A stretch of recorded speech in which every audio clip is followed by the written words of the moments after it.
Yeah, we're back, man. B-sideshow.net like we do every Monday night. We vibing out, man. Talking about shows and whatnot. Shows and drugs. That's what's up. That's what's up. Sex, drugs, and hip hop. Hey, check it out. I wanted to ask you though, and we actually just played. Actually, one of my favorite songs that you were on was that the one with Jack and Be Real. Oh yeah, produced by D-Ski. Oh yeah. Dude, what is that? Death or Retirement. And we just played the video actually, but that song is one of my favorite. Like you kill it with how you go into your wordplay is what I'm saying. But this is what we're talking about off air. I want to go even further. Like your wordplay is ridiculous, but and you could get in any cipher and kill it.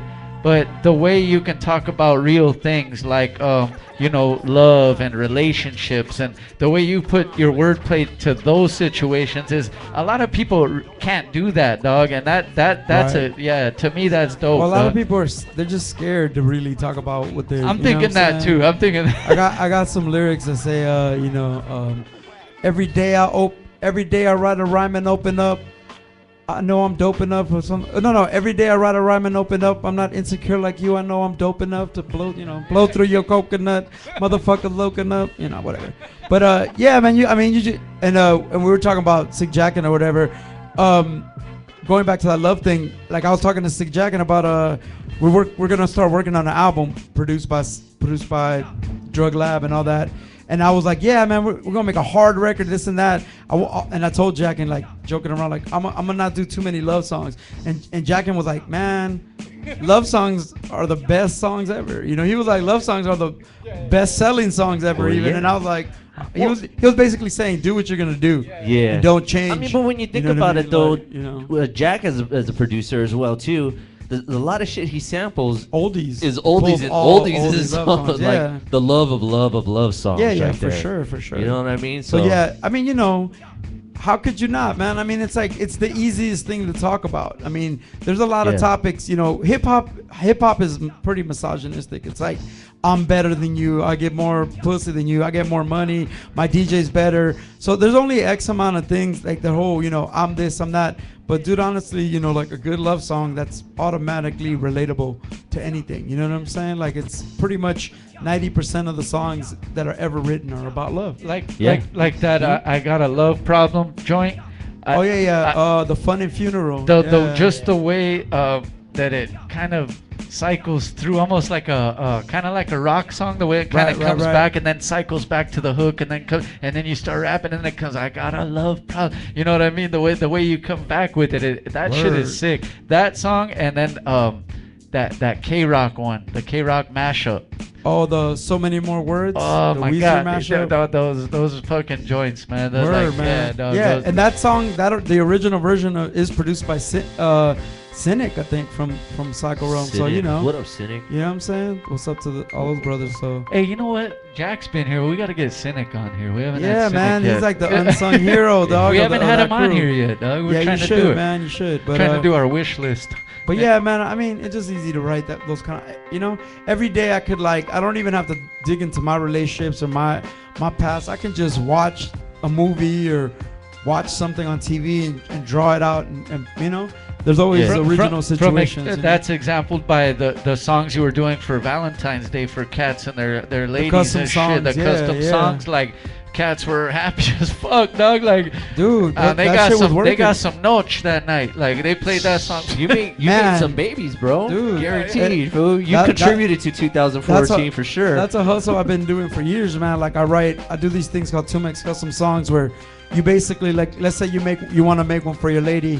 So you hit me up and then you email me all this information about you and your lady, how you guys met, what this and that, what you want to tell her you love her, this and that, anything. The more personal, the better. And then I'll take that and then I'll write it into a song, and then I'll make it seem like you're saying that shit to her. Wow. And dude, yeah, I've been That's making that, but that's just so dope though. Like Genius shit, dog. who the Yeah. fuck does that though? That's dude, that's and it's crazy. cheap, dude, man. I did shit for like $250, dude. Like it's cheap. That's dope. I made 17 for this Valentine's. I made like Wow. 17. It was pretty tight, man. But I seen like the feedback like from the chicks were happy as fuck. Like no, but it's not just about that it's about that they took the time to have somebody like yourself write it for them. Like Right, that right. means a lot. They weren't the ones rapping it, but they took the time Well, they to took the go time have to write somebody all rap. this Yeah, stuff and be yeah, like, yeah. yo, that thought. I met my baby on February this, and like I like she has beautiful hair, and I like this, and you know on our first date we did this, you know like Yeah, because you don't know all that shit. So nah. yeah. But you know what what woman doesn't like to hear her name in a song, something nice, you know something dope by somebody that's Exactly. dope. We like gotta me. make one about Ariel that says, "Where are my eyes?" What is that? When What? when she smiles real hard, you can't see her eyes, and she puts that on a hashtag on her post like, "Where are my eyes?" Wow. Because you can't see her Oh. eyes. So it'd See, be there a you dope go. song. Wouldn't There it be you a dope go. song, Ariel? See, there He's you oh go. yeah. So there you go. You got her already with that. Yeah, one. Just yeah. that I line mean, right I'm gonna there. hire Tumex, so tell him to There sing you it for go. you. Hey, check this out, man. Tumex is in the building, and you also got a big festival that we're fortunate to be part of. Hell yeah, it's gonna be dope. This is coming up soon. It's gonna be the third annual, really the fourth annual. It's just the first one we called the Sun God Sunfest, but it's gonna be the third annual the Mind Clouder Music Fest. It's gonna be August 2nd, and it's gonna be at the Fox Theater in Pomona. And yeah, man, I've done this concert. You know, if you guys know me and the homie Scooby, shout out to Scooby and to the homie Doogie, who between us three and a couple other cats, we do Rhymefest, Rhymefest LA. So it's like this one's the one I've been doing, every year, but it's happening in August. And so far we got the Shapeshifters, which we always do every year, Shapeshifters, and we got Bus Driver this year. And then I'm gonna do a one-time only mashup set with Enemy That's Rifa. fucking dope, It's gonna be a dog. one-time heavy metal hip hop. They're learning some of my songs. We're gonna practice and do heavy metal versions of maybe Doctor's Drums and Danger, or it depends. And then hopefully we're gonna get Sick Jackin' to be the co-headliner. So it's either Sick Jackin' or the Visionaries. But regardless of Bus Driver, Shapeshifters, we got this reggae band called Higher Ground. Dope. We got this other group. They're like bossa nova music. They're called Sister Rogers. They're bad, dude. They're bad. And then just last week, I saw this incredible power punk, like a pop 80s pop band. They're called F.U. Mary Lou or something. It's like a 40-year-old Chicana. Like she's like fucking No Doubt. It's like 40-year-old Gwen Stefani shit.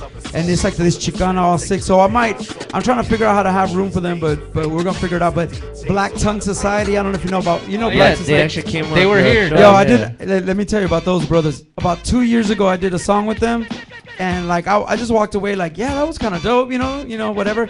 And then next thing you know, I heard their CD, and like I was like, fuck this shit, it's hard as fuck.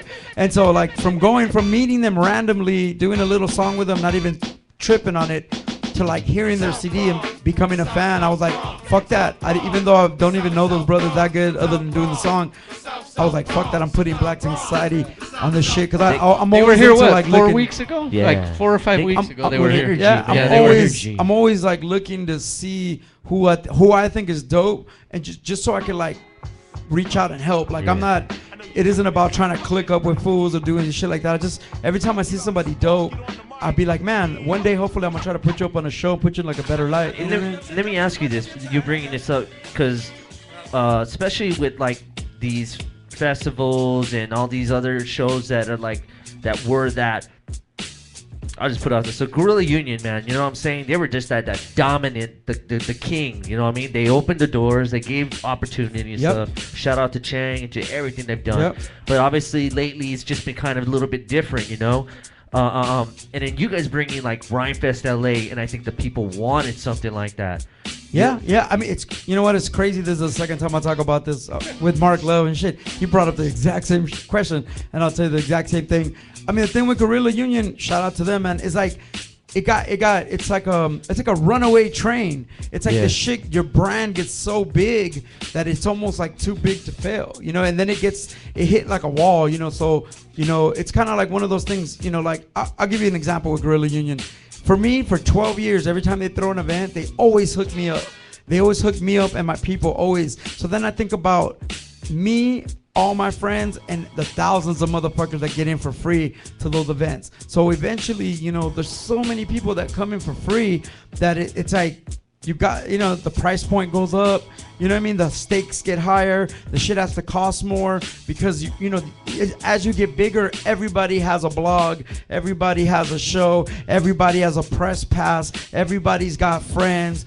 So it becomes this monster thing. And me as a promoter on a smaller scale with the homies at Rhymefest, we go through the same shit. Where every show we're like, damn, 1,100 people came, but 600 paid and 500 got in for free. You know what I mean? know that's the real. So it becomes, and so it's like you know, as a promoter, I've been in those places now. I wear that hat where, like, at the end of the night, you know, promoters are like, "Hold on, man, I'm gonna get your money. Hold on." I become that dude because sometimes you throw a show and it doesn't always prosper. So it's like I've become that dude with my friends, and if anybody really knows me as a person, you know that there's times where I've thrown shows and at the end of the night, you know, I've been like, "Fuck, fool, wait till tomorrow, fool. I gotta break it. Let me go to the bank in the morning," or you know what I mean? Like, you know what I'm saying? It happens. So with Guerrilla Union, I can't even conceive on the scale of what they're doing, how sometimes shit like that happens. Yeah. Because you're like throwing this big ass money event, and dude, we're not counting in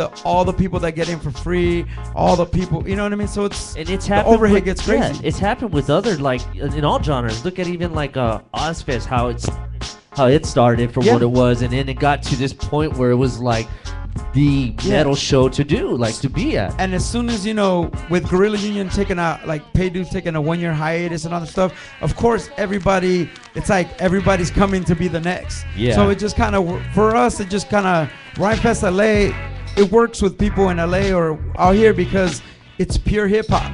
It's pure. We have a statement. We have a mission statement with Rhymefest LA. Pure, unadulterated hip hop, and the formula is easy. Good groups from LA, a couple up and coming cats, and maybe if we could afford it, somebody from New York or somebody from somewhere else. And we've thrown 3 shows in 6 months, and we've been blessed with KRS-One, Organized Confusion, Raekwon the Chef, Elder Sensei. And even though he was being a fucking dick, Sadat X and other people, you know what I'm saying? So it was like, so we were blessed with a lot of talented ass people that we grew up listening to and idolizing. So it's kind of like one of those things, you know what I mean? So, and that's our formula for that particular thing. And it's working so far, man. You know, and again, I think that's what people are wanting right now. It's not different, but it's something different that they want, if that makes any sense, I guess. Yeah, you know? yeah. Well, you know, it's like right now, if you think about the observatory in Santa Ana, man, there must be a motherfucking rap show every 72 hours over there. You know what I'm saying? They're choking the city out in a good way, though. Yeah. You know what I'm saying? So it's like, you know, when you get a place like the observatory that can handle it, it's got the venue, the space, the parking, and the money.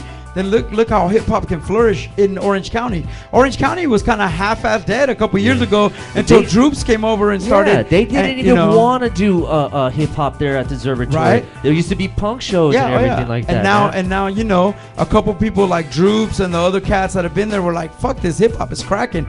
And you know, back to basics. A couple start bringing in some real shit, and boom, now it's like a fucking staple. Now they do underground, overground, flossy shit. You know, they do. They're here, they're there, they're everywhere with that. Yeah. But you know, whatever, they gotta make money to keep up. You know what I'm saying? Like, so I could do nothing but respect the hustle on it. And with Rhymefest LA, you know, we threw 3 shows in 6 months, and now we decided to take like 2 or 3 weeks break, and now we're already getting back to it. Like already, like, all right, now what's the next one? You know?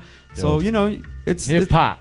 Promoting is a whole nother. Promoting is a whole It's nother hustle, dude. Like, I like Way that different it's game. getting back like to it, that though. point, though, that where people are actually wanting to go to hip hop shows again. It took a little. it's a gamble, man. You know, and anybody that knows me knows I'm a gambler by nature, man. I take a chance. Literally, I picked this guy up in fucking front of a day. casino. Yeah, a couple dog. times. Like, I literally, like, honestly, man, I don't have a problem going for it over and over again. I wake up with nothing. I wake up in the morning with nothing and be like, all right, let's do this shit again. Like, I'm not, you know, I got this lyric that says, I had it all and then I lost it, and then I found it again and acted as if I never came across it. And it's like, to me, I could just be like, yo, It's all good, homie. Like, every day we start anew, you know. Just living life, man. That's right. Hey, you guys, man. If you don't know, man, the lyrical ability of this man right here, go treat yourself. If you haven't yet, Google it. Please do. You know, please do. shapeshifters, visionaries, all that, man. Check it out. And you also inspired me because you started the hip hop karaoke on our show. So I know, I heard you a guys few talking weeks about ago, karaoke earlier. a few weeks ago, I did. I think I like one. My favorite ones to do, I think, is Microphone Fiend, Oh, okay. Rakim, Yep, and Bad, LL Cool J. Oh yeah, I'll we kill can do that one. bad I all can day. Yeah, kill we that can one. throw that one all day. Yeah. hey, check it out, man. Two Oh, yeah. Mex is still here. Hey, are we gonna go into? Let's go into the 2x4 and vibe out, man. This is the B-side show. We do that shit every Yes, Monday. yes, yes. Oh, it's going down. It's- They're Yeah, about to do that shit. We'll right now? do Oh, yeah. what we're gonna do. Let's play a drop real fast, Shay. We'll play a drop. Come right back. I think Digi's eating a hamburger. Let him finish his hamburger. I know. The indigenous Gemini in the building. We'll be right Yeah. back. It's the B-side show. Two Mex is here. Ooh, Yeah. what?